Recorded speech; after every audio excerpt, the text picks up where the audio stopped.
Kime güveneceksin? Kime? Hiç kimse göründüğü gibi değil bu zamanda.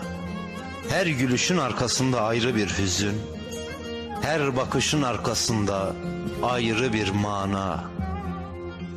Sular bulanık akıyor bu çağda. Ne yazlarımız yaz, ne de mevsimler hep bahar.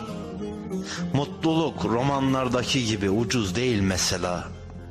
Ne şarkılar şarkı, ne şiirler şiir. Her biri ayrı bir drama anlatmakta ya da ayrı bir yalanı.